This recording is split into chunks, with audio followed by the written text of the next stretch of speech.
Class 9 অধ্যায় 5 আহবিকার। যান্ত্রিক আহবিকার মূলত যেসব প্রক্রিয়ার সাহায্যে ঘটে থাকে সেগুলির মধ্যে কেলাসের যে ঘটনা সেটার মধ্যে তুষার বা তুহিন খণ্ডীকরণ সম্পর্কে বলবো।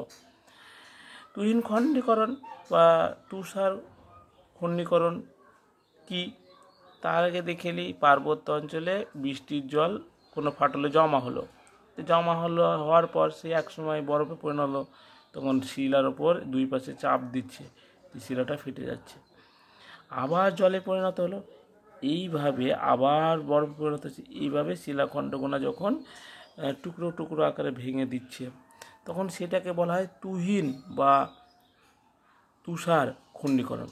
তা দেখে নিই। উঁচু পার্বত্য অঞ্চলে বৃষ্টির জল ফাটলের মধ্যে প্রবেশ করলে, তাহলে বৃষ্টির জল এই ফাটলের মধ্যে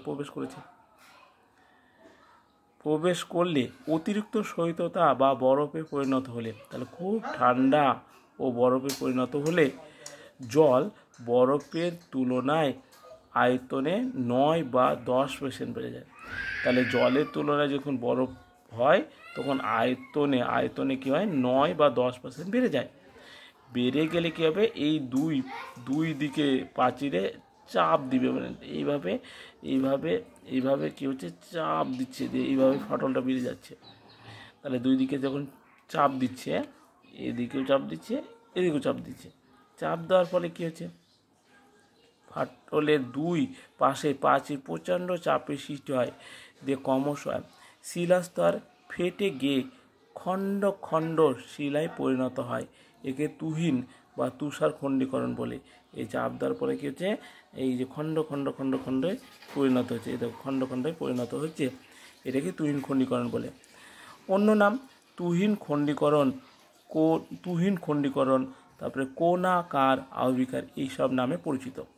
বৈশিষ্ট্য: 1. উচ্চ পার্বত্য অঞ্চলে বা উচ্চ অক্ষাংশে অঞ্চলে দিন ও রাত্রি এবং শীত ও গ্রীষ্মের ঋতুগত তারতম্য এটি ঘটে। তাহলে এই দুই অঞ্চলটা হচ্ছে উচ্চ অক্ষাংশ, এই উচ্চ অক্ষাংশে অথবা পার্বত্য অঞ্চলে দিনে ও রাত্রে ও শীত ও গ্রীষ্মের ঋতুগত তারতম্যের জন্য এটা ঘটে থাকে, এই তুহিন খণ্ডটা ঘটে থাকে। 2. এটি বরফের কেলাসন প্রক্রিয়ার দ্বারাই সংগঠিত। যান্ত্রিক আহবিকায় একে তুষার কেলাসন আহবিকার ও বলা যেতে পারে। তাহলে সেটাকে তুষার আহবিকারও বলা যেতে পারে।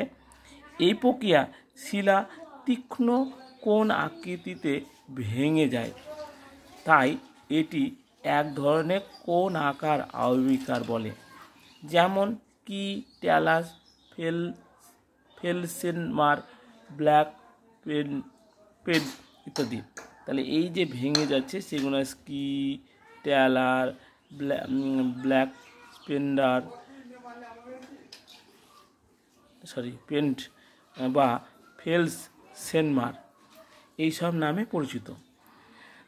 তার আগে চলে আসি, দেখি হিম শীতল উচ্চ পার্বত্য অঞ্চলে, এই পার্বত্য অঞ্চলে কী হচ্ছে, তুহিন খণ্ডীকরণ প্রক্রিয়ায় তুষার কাজের ফলে উৎপন্ন কোণযুক্ত নুড়ি সঞ্চিত হয়ে গঠিত ভূমিরূপ তথা নুড়ি ক্ষেত্রকে পর্বতগাত্রে, মানে পর্বতের গায়ে স্কি বা ট্যালাস এবং পর্বতের পাদদেশে মানে পায়ের কাছে ফেলসিমার বা ব্ল্যাক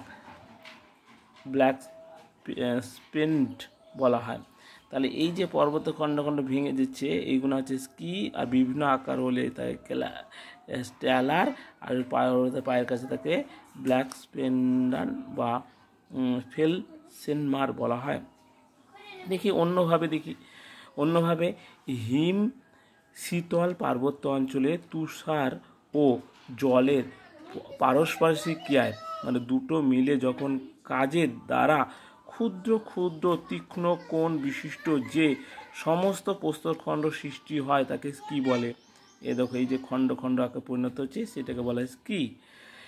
তুষার খণ্ডীকরণ দ্বারায় বিভিন্ন আয়তনের প্রস্তরখণ্ডগুলোকে তাহলে এখানে দেখো বিভিন্ন আকার হয়ে গেছে, আয়তন হচ্ছে, সেটাকে বলা হয় ট্যালাস।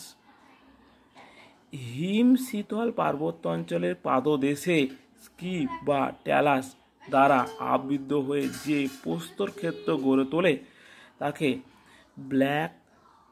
ব্ল্যাক স্পেন্ট বা ফেলসেনমার বলা হয়।